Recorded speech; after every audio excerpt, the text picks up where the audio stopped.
Nibyo mwaramutse neza mwese abaduteze yombi muri mu bice bitandukanye ndabasuje bahaye ikaze bifurije kugubwa neza kuri tariki ya 30 z'ukwezi kwa gatandatu mwaka w'ibihumbi 2026 turagarutse muri studio kuri mikoro ni Bosco ni Region Info mu busanzwe aho tubana mu makuru n'ibiganiro bigiye bitandukanye bigenda byibanda kandi bikagaruka ku makuru ari guturuka mu burasirazuba bwa Repubulika Demokarasi ya Congo. Ndabasuje kandi mwe mwese mudukurikiranye muri mu mpande z'igihugu zigiye zitandukanye, Uganda, mu Burundi, Repubulika Demokarasi ya Congo ndetse rwose na hanze ya Afurika. Mwese mudahwema kutugaragariza ko mudukurikirana kandi mukunda ibiganiro n'amakuru tugenda tubagezaho, namwe mbahaye ikaze. Rero muri ayo makuru turagaruka ku bijyanye n'amakuru avuga ko abarwanyi ba AFC-23 bakomeje kugorwa ku buryo budasanzwe n'ibitero birimo kugabwa mu bice bya Ngungu ndetse na Rubaya. Bikaba birimo gutangazwa ko agace ka Ngungu gashobora kuba kamaze no kugeramo igisirikare cya leta ya Repubulika Demokarasi ya Congo, nyuma y'uko kino gice cyari kimaze iminsi itari mike kigenzurwa n'inyeshyamba za AFC-23, ndetse kandi abarwanyi 40 b'umutwe wa 23 ku munsi w'ejo ngo babariciye mu mirwano yabaye mu duce tugiye dutandukanye. Turaza kureba utwo duce turimo kuvugwamo ibyo bikorwa. Ni mu gihe Leta Zunze Ubumwe za Amerika nazo zivugwa ibikoresho byifashishwa mu rugamba Wazalendo, igisirikare cya leta ya Kongo ndetse iyi coalition mu rusange. Muri amakuru turabigarukaho naho kandi Perezida Felix Tshisekedi Tshilombo yabwiye ikipe y'igihugu Leopard iza gukina umukino ku munsi w'ejo n'Ubwongereza ko bagomba kugenda kandi bizeye intsinzi. Turabigarukaho nabyo turebe uko byifashe. Hari n'andi makuru menshi agiye atandukanye mufitiye cyangwa se mwararikira kuza gukurikirana kugeza kuri ubu ngubu nk'uko ndimo mbibona. Muri Afurika y'Epfo imyigaragambyo irakomeje yo kwamagana abanyamahanga, ariko umukuru w'igihugu Cyril Ramaphosa, umukuru w'igihugu cya Afurika y'Epfo Cyril Ramaphosa yagize ibyo atangaza. Perezida w'Ubufaransa Emmanuel Macron yasabye ko ingamba zafashwe zubahirizwa kugira ngo umutekano mu karere ka Afurika y'ibiyaga bigari ukomeze kubahirizwa. Turabigarukaho ndetse kandi nanone turabijyanye n'ihindurwa ry'itegeko nshinga n'icyo umukuru w'igihugu hano muri Repubulika Demokarasi ya Congo arimo kubivugaho. Ibyo byose ni bimwe mu byo tugiye kuba twagarukaho. Urasabwa no kuba hafi kugira ngo ubane natwe ukurikirana aya makuru ndetse wumve ibyo byose mbashe kuba nakugezaho uko byifashe, ari nako ukanda subscribe cyangwa se sabone kuri muyoboro wa Region Info niba ari ku nshuro mbere udukurikiranye, cyangwa se ukaba usanzwe udukurikirana ariko ukaba utarabikora. Ushobora no gukanda like kuri kino kiganiro, share ndetse ibitekerezo bya n'inyunganizi nabyo tubyakira muri comment, ukanyarukira no kuri Rwanda Politiko nawe ugakanda subscribe. Aho kabisa dukomeje kugenda tubana ndetse cibira n'abamaze kuba babikora. Urugamba nirwo tugiye kuba twahiraho ku butaka bw'uburasirazuba bwa Repubulika Demokarasi ya Congo kuri tariki ya 30 kuri uyu wa kabiri. Ibitero bikomeye cyane by'igisirikare cya leta ya Repubulika Demokarasi ya Congo ku ruhande rw'inyeshyamba z'umutwe wa 23 bikomeje gusiga bitwaye abatari bakeya, ariko icyakoza amakuru avuga ko igisirikare cya leta ya Repubulika Demokarasi ya Congo by'umwihariko ishami ryabo Hibu Special Force barimo gukoresha ibikoresho bidasanzwe muri iyi mirwano. Ibi byatewe n'amashusho yagaragaye agaragaza yuko igisirikare cya leta ya Repubulika Demokarasi ya Congo gifite ibizwi nka jomeri zikomeye cyane zishobora kureba mu birometero bidasanzwe. Ibi ngo biri mu byafashije kino gisirikare cya leta ya Repubulika Demokarasi ya Congo kubasha gutsinda abarwanyi ba AFC-23 batagira ingano aho bita Kalenga, kubera yuko igisirikare cya leta ya Repubulika Demokarasi ya Congo ngo aba baje babareba bifashishije ibi bikoresho bivugwa ko ngo byatanzwe na Leta Zunze Ubumwe za Amerika. Ibi kandi biriyongeraho imbunda zirasa kure kandi zoroshye gutwara ndetse zishobora no kurasa amasasu menshi mu gihe gitoya.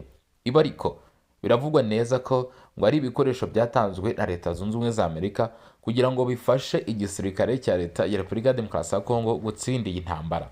Ndetse ibi ngo byatumye hafatwa bimwe mu bice biri strategique cyangwa se position ziri strategique hano muri teritwari ya Masisi mu mirwano na M23.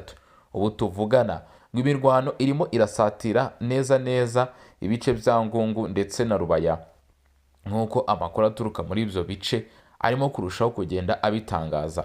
Ibitangaza amakuru birimo Radio Okapi iterwa inkunga n'umuryango w'abibumbye bigiyemereye yuko Masisi imirwano ikomeye ndetse uduce tugiye dutandukanye twabashije kwamburwa igice cy'inyeshyamba za M23 hano mu mirwano ku butaka bw'uburasirazuba bwa Repubulika Demokarasi ya Kongo, nk'uko birushaho kugenda bitangazwa.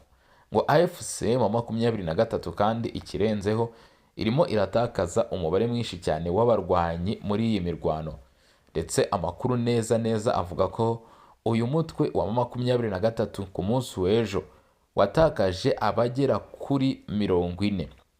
Ibi ariko ngo byanatewe na ambush cyangwa se ambuscade ikomeye cyane yakozwe cyangwa se yabayeho ikozwe n'igisirikare cya leta ya Repubulika Demokarasi ya Kongo, ubwo abarwanyi ba M23 bageragezaga kwigira imbere ngo baze mu gace ka Kabingo, bityo baza guhura n'uruva gusenya kubera yuko ubwo bari bazi ko igisirikare cya leta ya Repubulika Demokarasi ya Kongo kikiri muri Kabingo, baje kwibeshya kubera yuko bari bamaze kuhava berekeza imbere mu mirongo y'urugamba aho bita Karinga nk'uko bitangazwa.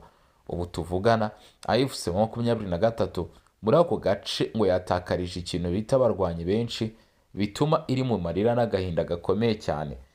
Ngo ibi byabaye ku munsi w'ejo nibwo AFC M23 yatakaje umubare mwinshi cyane muri ako gace, ndetse bita bisaba ko yongera gusubira inyuma yerekeza mu duce twa Ngungu. Amahirwe akomeye cyane ariko ku gisirikare cya leta ya Repubulika Demokarasi ya Kongo, kuko byahise bibafasha kongera gusatira iyi myanya igenzurwa na AFC M23.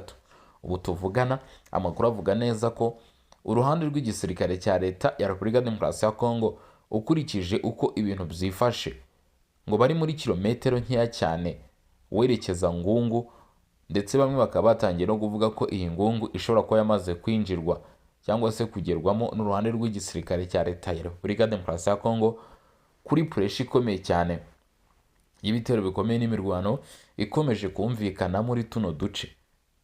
Igisirikare cya leta ya Repubulika Demokarasi ya Kongo kirimo gifatanya n'abarimo Wazalendo muri ino mirwano ikomeje kugenda iba, ndetse kandi umukuru w'igihugu Felix Antoine Tshisekedi Tshilombo agaragaza neza ko igisirikare gishyigikiye cyangwa se leta ishyigikiye kino gisirikare, by'umwihariko kandi n'abarwanyi ba Wazalendo bakomeje gutangiza urugamba muri bino bice bigiye bitandukanye. Gusa ngo ibyabereye Karenga byongeye kugaragariza AFC M23 ko igifite urugendo mu bijyanye no gutsinda urugamba hano muri tuno duce. Ngungu centre ubu ngo hari panike ku bijyanye n'umutekano cyangwa se na situasiyo y'ibijyanye n'umutekano, kubera yuko bazi neza ko kano gace karimo gusatirirwa. Bamwe batangiye kuvuga yuko ngo hagati ya kilometero 2 rwose ngo ariho igisirikare cya leta ya Repubulika Demokarasi ya Kongo gikambitse, nk'uko birimo gutangazwa.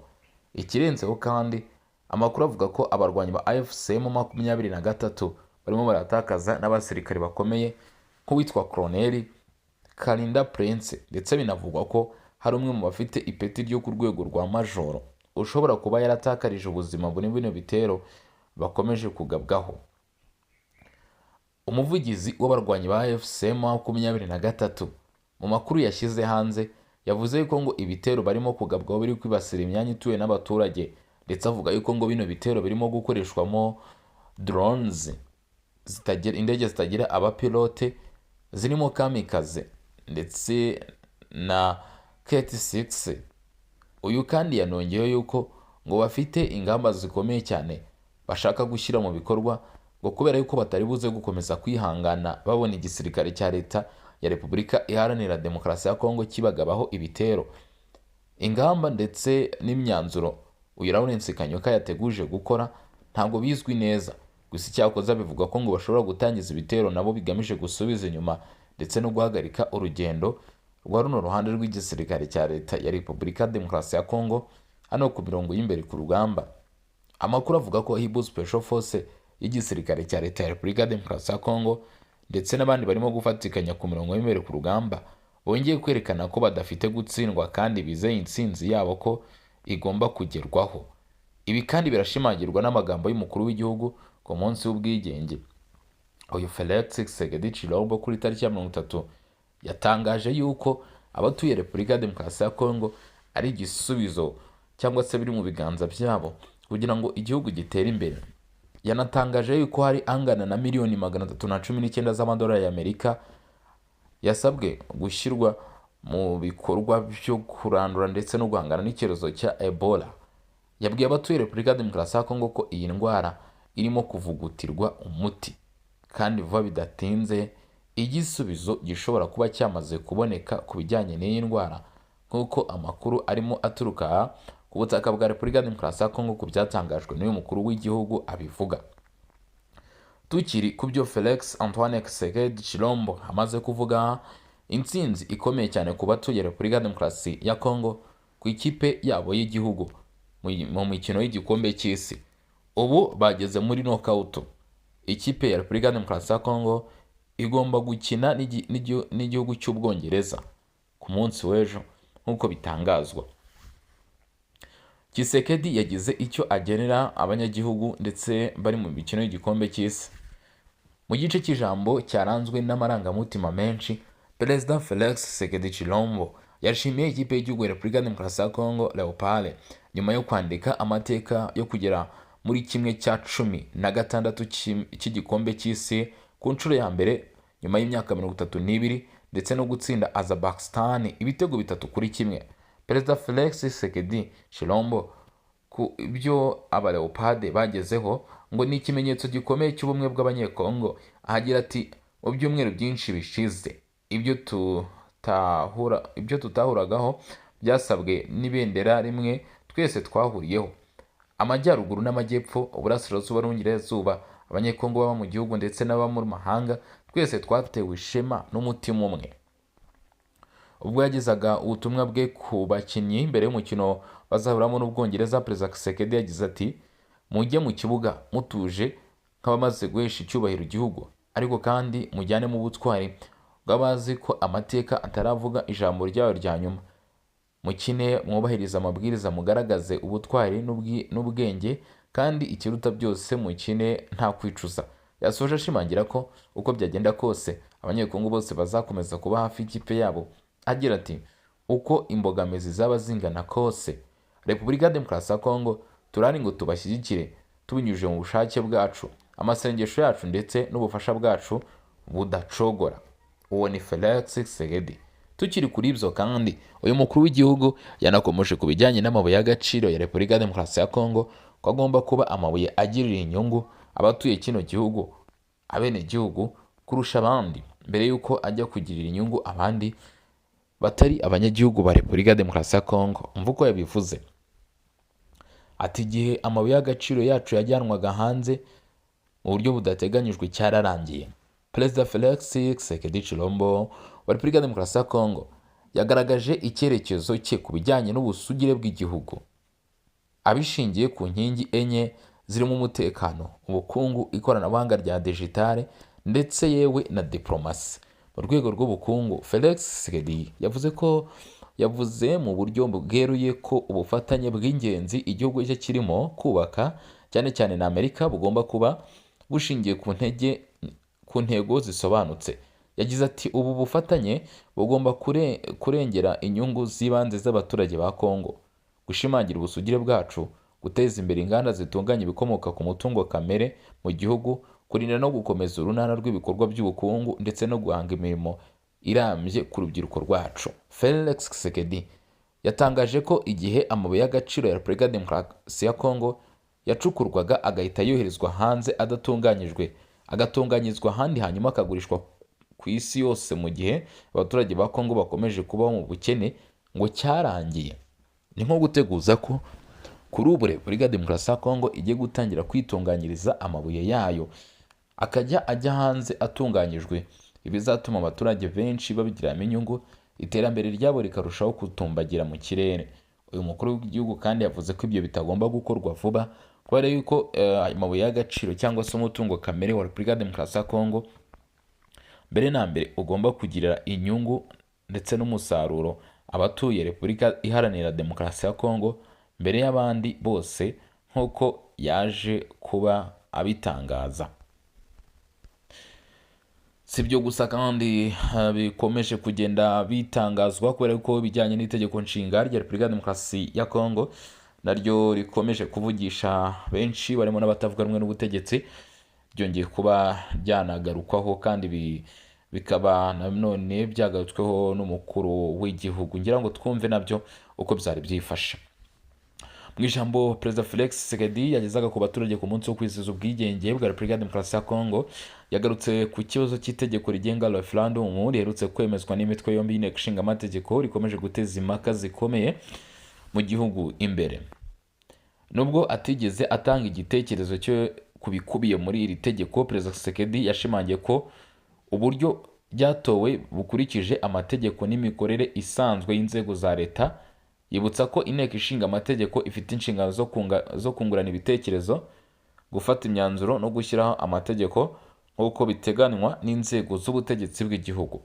Yanatangaje ko yamaze kohereza iri tegeko mu rukiko rushinzwe kurinda itegeko nshinga kugira ngo risuzumwe niba rihuye n'itegeko nshinga mbere y'uko aritangaza ku mugaragaro nk'uko biteganywa n'ingingo y'160 igika cya 3 cy'itegeko nshinga.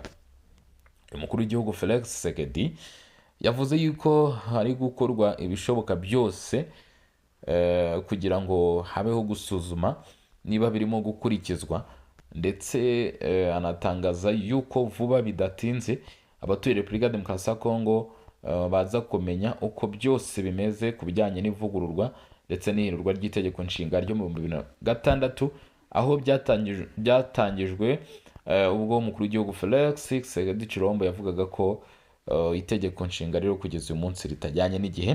Perezida Tshisekedi yavuze ko iki cyemezo gishingiye ku ihame ry'ubufatanye hagati y'inzego za leta ndetse no kubahiriza ubutegetsi bugendera ku mategeko. Icyakora iki gikorwa kibaye mu gihe abatavuga rumwe n'ubutegetsi bakomeje kugaragaza kutabyishimira, ndetse bakaba barateguye imyigaragambyo igomba kubera Kinshasa ku itariki 8 Nyakanga, basaba by'umwihariko ko Perezida wa Repubulika yegura, ndetse bavuga ko uyu mukuru w'igihugu atagomba kurenga mu mwaka wa 2028 akirimo ku butegetsi, kubera ko ngo manda ye izaba yamaze kurangira, aho iminsi bakomeje kuyibarira ku ntoki. Muri Afurika y'Epfo hakomeje amakimbirane hagati y'abenegihugu ndetse n'abanyamahanga, aho aba bavuga ko ngo abanyamahanga babatwaye imirimo, ndetse ngo kandi nanone batangaza byinshi ngo bavuga ko cyangwa se bumva ko bigomba gutuma basohoka mu gihugu cyabo. Bityo ku bw'izo mpamvu imyigaragambyo yakomeje kumvikana. Gusa Perezida wa Afurika y'Epfo Cyril Ramaphosa yavuze ko igomba gukorwa mu buryo butuje budahungabanya ubuzima bw'abaturage ndetse n'uburenganzira bw'ikiremwamuntu. Ni Perezida wa Afurika y'Epfo Cyril Ramaphosa yavuze ko abantu bateganya kwigaragambya bamagana abimukira bakwiye kubikora nta gutera ubwoba, nta gushyiraho ibikangisho cyangwa se gutanga nyirantarengwa. Yabiburiye abaturage ku wa mbere bushyira kuri uyu wa kabiri washyizweho nk'igihe ntarengwa kitatanzwe n'ubutegetsi cy'uko abanyamahanga badafite ibyangombwa byemewe baba bamaze kuva muri iki gihugu.